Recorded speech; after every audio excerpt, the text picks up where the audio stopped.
I was 18 years old when I got married. I belonged to a very conservative family, a Baloch family, where good daughters never say no to their parents. My father wanted me to get married, and all I said was, if that makes you happy, I'll say yes. And of course, it was never a happy marriage. Just about after 2 years of getting married, about 9 years ago, I met a car accident. Somehow my husband fell asleep and the car fell in the ditch.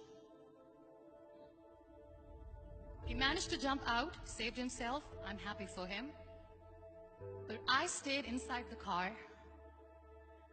and I sustained a lot of injuries. The list is a bit long. Radius ulna of my right arm were fractured. The wrist was fractured. Shoulder bone and collarbone were fractured. My whole rib cage got fractured. But that injury that changed me and my life completely was the spine injury. Many people came to rescue. They gave me CPR. They dragged me out of the car. And while they were dragging me out, I got the complete transection of my spinal cord. Those 2.5 months in the hospital were dreadful. I was at the verge of despair. One day, doctor came to me and he said, well, I heard that you wanted to be an artist, but you ended up being a housewife. I have a bad news for you.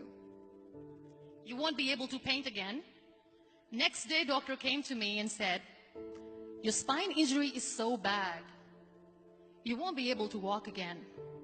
I took a deep breath and I said, it's all right.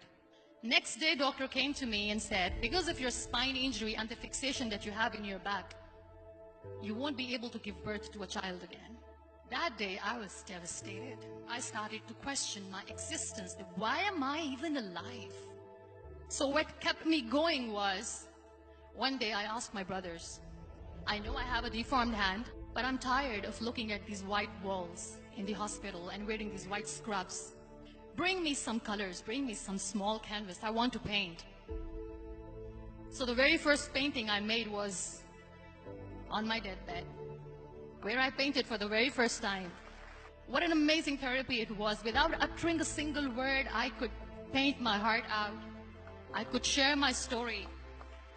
People used to come and say, what lovely painting. So much color. Nobody could see the grief in it. Only I could. And that day I decided that I'm going to live life for myself. I am not going to be that perfect person for someone. I am just going to take this moment and I will make it perfect for myself. That I'm going to fight my fears. So I wrote down one by one all those fears. And I decided that I'm going to overcome these fears one at a time. You know what was my biggest fear? Divorce. But the day I decided that this is nothing but my fear, I liberated myself by setting him free. And I made myself emotionally so strong that the day I got the news that he's getting married, I sent him a text that I'm so happy for you and I wish you all the best. And he knows that I pray for him today. Number 2 was, I won't be able to be a mother again. And that was quite devastating for me. But then I realized there are so many children in the world, all they want is acceptance. So there is no point of crying, just go and adopt one. And that's what I did.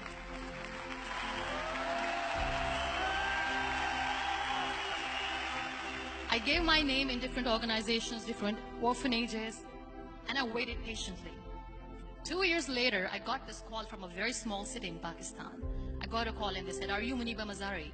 There is a baby boy and would you like to adopt?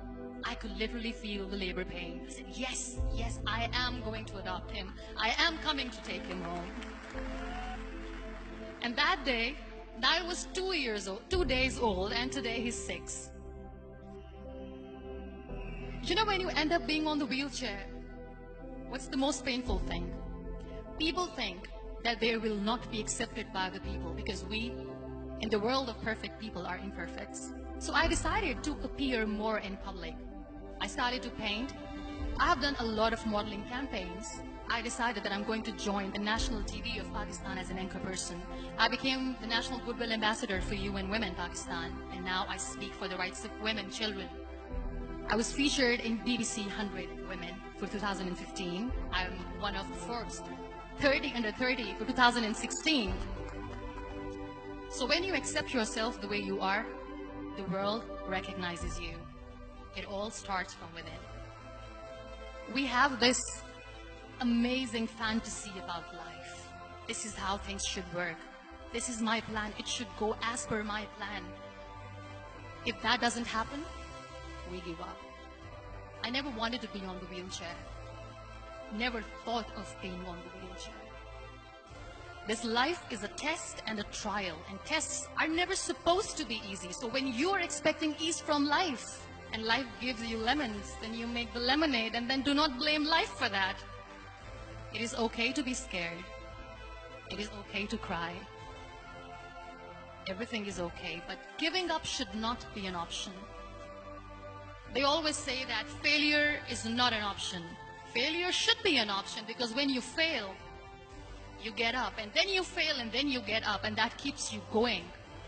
Embrace each and every breath that you are taking. Celebrate your life. Live it. Don't die before your death. Real happiness lies in gratitude.